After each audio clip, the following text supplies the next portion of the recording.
In the last couple of videos, we figured out the electron configurations for atoms that only had electrons in the s and p subshells. And so we have this obvious problem of we also have the d subshell, which we'll talk about here, these bizarre shapes. And eventually you even get into the f subshells, which are these really kind of exotic looking shapes. And the shapes, they're interesting to look at and think about, but they're not as important for actually figuring out the configuration. So the question arises, what happens when we start going to the D and F subshells? So the general way to think about it is the energy shell you're in is equivalent to the period we are in the periodic table. So if we were to do, just so it all fits on one page, the periods were written out here to the left, but then I wouldn't be able to finish the whole table. So this is period 1. Let me write this in a darker color. So period 1, 2, 3, 4, 5, 6. I think I barely am fitting on the page. Right? So each row is a period. And then for the purposes of figuring out electron configuration, we did this in the last video, we want to put helium. Let me just copy and paste exactly helium. We want to put helium in the S block. So we want to put helium right there. The reason why, just in case you're curious of why helium is put there in the periodic table, is because it has very similar properties to the elements, to the other elements in this column or this group. Each column is called a group, and we'll talk about valence electrons and why that leads to different properties. But for electron configuration purposes, we can put it in the S block, and that's not too hard to remember because it's just one element, and it kind of makes sense. 1s1, 1s2, etc. And what you do is you draw blocks around them. So let's see, this is, I've said multiple times already that this right here is the S block. S block. This over here on the right is the P block. That's the P block. And then this in the middle right here is the D block. This is the D block. The D block. D block. And so if you wanted to figure out the electron configuration of any atom, you just have to, the way you think about it, they fill in this order. But when you say, let's say when you go from calcium would have filled out the 4s2, right? 4s1, 4s2. So if I just do its fourth energy shell, it looks like this. Calcium, it's 4s2, 4s2. And then you start filling the D block. Right? Oh, what did I say? So that's calcium. Let's say I wanted to figure out the electron configuration for iron, right? Which is in the D block. So it turns out, and this is kind of an artifact, and I'll do a little bit more of a detailed video on this in the future, of that it actually goes and backfills the third energy shell because all of a sudden the D orbitals can kind of fit in the gaps of the third energy shell. So what you do is you go one energy shell above it. So whatever period you're in the D block, you go 1 minus that. You go that period minus 1 to figure out what energy shell the D block is filling. So iron has 1, 2, 3, 4, 5, 6 elements in the D block. So it's going to have D6, but it's not going to be 4d6. It's going to be 3d6. It's going to be 3d6. And I figured that out because it's in the fourth period, and I subtracted 1 from that.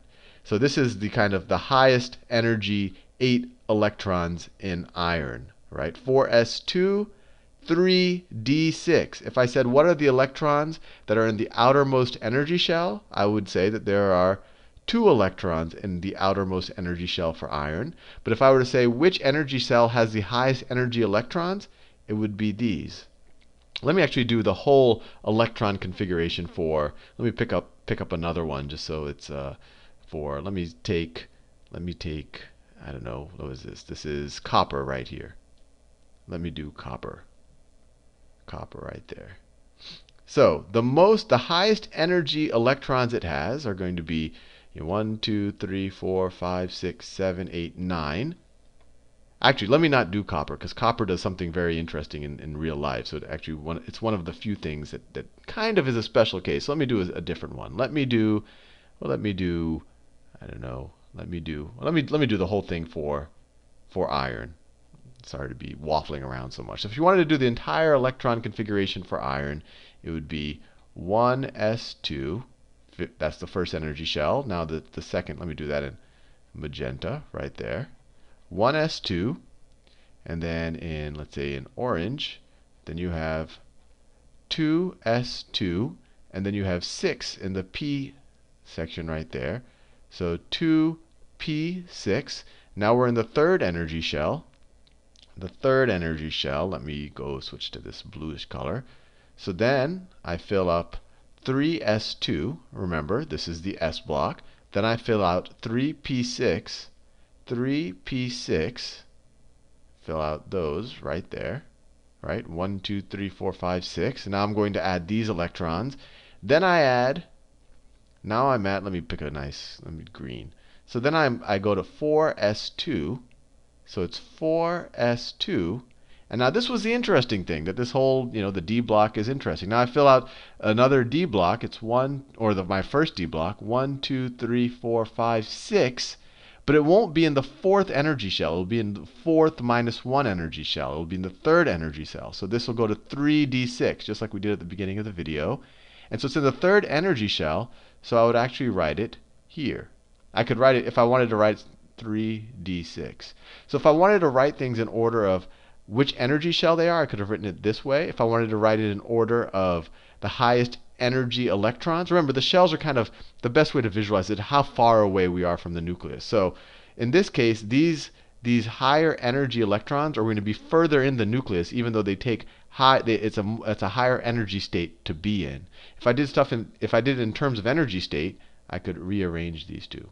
But in most of chemistry, what matters is what's in the outer shell. So it's interesting that although we filled our 4s2 here, and then we kept adding more and more electrons, those electrons were just filling a lower energy shell.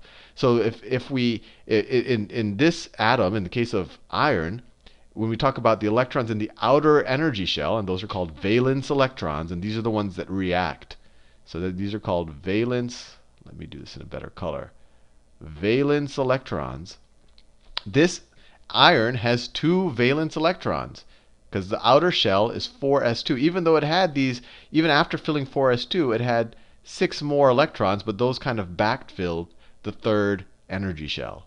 So that's one way. And then, so you might say, oh, well, what happens when we go to the F shell or the F block? And so that's these down here. So a lot of periodic tables, you see these lanthanoids and actinoids down here, and they're supposed to fill in the gap right here. And that might be a little hard to visualize, and I'll show you why they do that. You could have just as easily made a periodic table that looks like this, where you insert them in, where you push everything to the right and you insert these in. But obviously this type of periodic table is a lot harder to fit in. You could have done the same thing with the D block, actually. So, in this one, this is the S block. This is the F block. And this is the D block. And then this is the P block right here. This is the P block.